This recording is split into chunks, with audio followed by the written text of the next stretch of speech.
Thoughts and Meditations, page 49.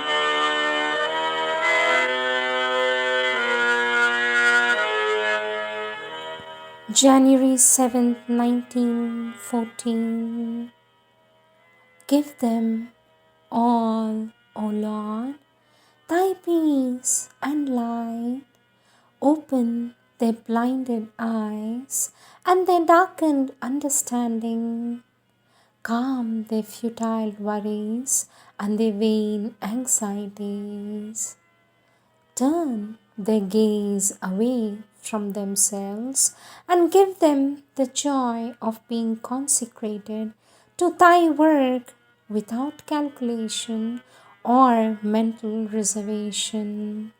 Let thy beauty flower in all things, awaken thy love in all hearts, so that thy eternally progressive order may be realized upon earth, and thy harmony be spread until the day all becomes thyself in perfect purity and peace.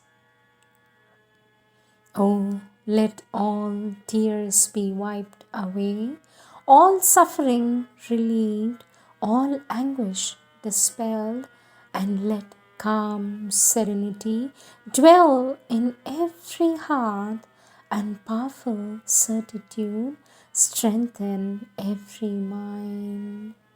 Let thy life flow through all like a regenerating stream, that all may turn to thee and draw from that contemplation the energy for all victories.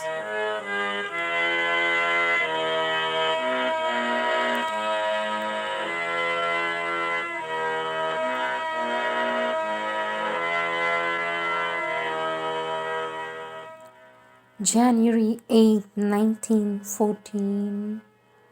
Let us shun the paths that are too easy and ask no effort, the paths which gives us the illusion of having reached our goal.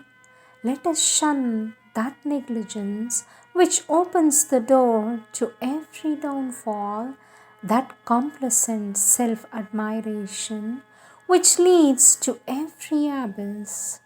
Let us understand that however great may have been our efforts, our struggles, even our victories, compared with the distance yet to be traveled, the one we have already covered is nothing, and that all are equal, infinitesimal grains of dust or identical stars before eternity.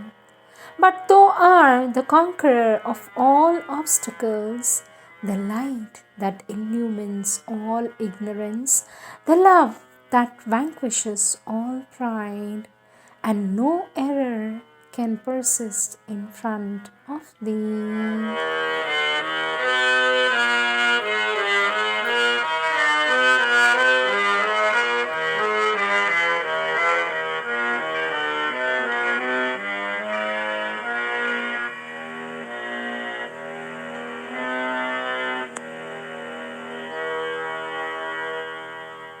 January 9th, 1914. Lord, incomprehensible reality, thou who ever fleest before our conquest, effective though it may be, thou who shalt always be the unknown, despite all that we shall learn to know of thee, despite all that we shall ravish from thy eternal mystery, we would go forward, making a complete and constant effort, combining all the multiple paths leading to thee. Go forward like a rising, indomitable tide, breaking down all obstacles, crossing every barrier, lifting up every wheel, scattering all clouds, piercing through all darkness, go forward towards thee, ever to thee.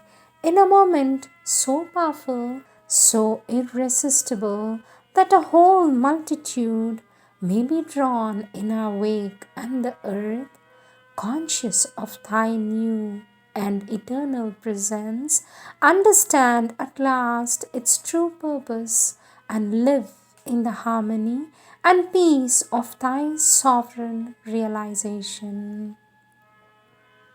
Teach us always more, give us more light, dispel our ignorance, illumine our minds, transfigure our hearts, and give us the love that never runs dry and makes thy sweet law flower in every being. We are thine for all eternity.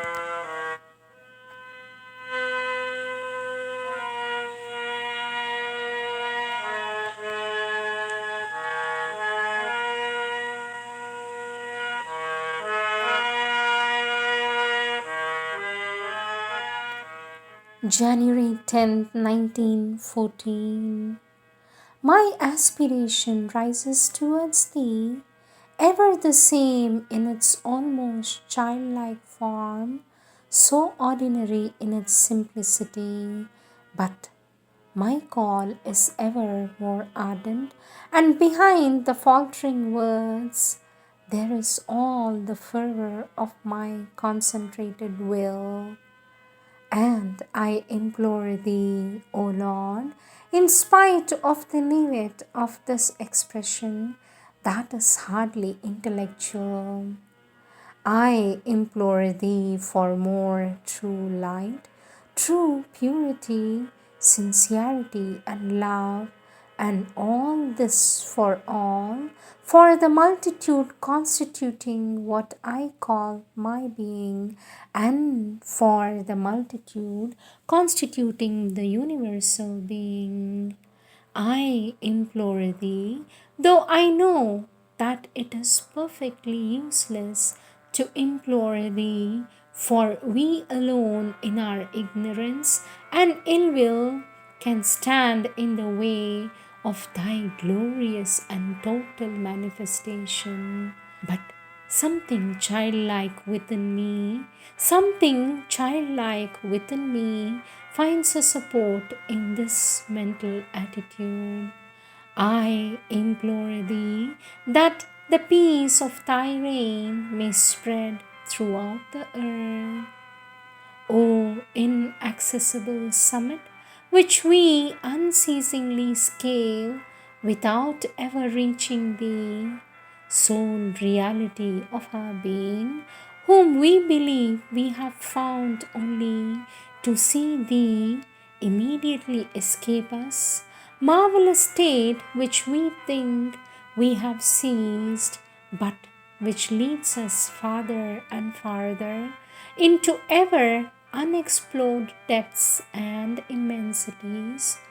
No one can say, I have known thee, and yet all carry thee in themselves, and in the silence of their soul can hear the echo of thy voice.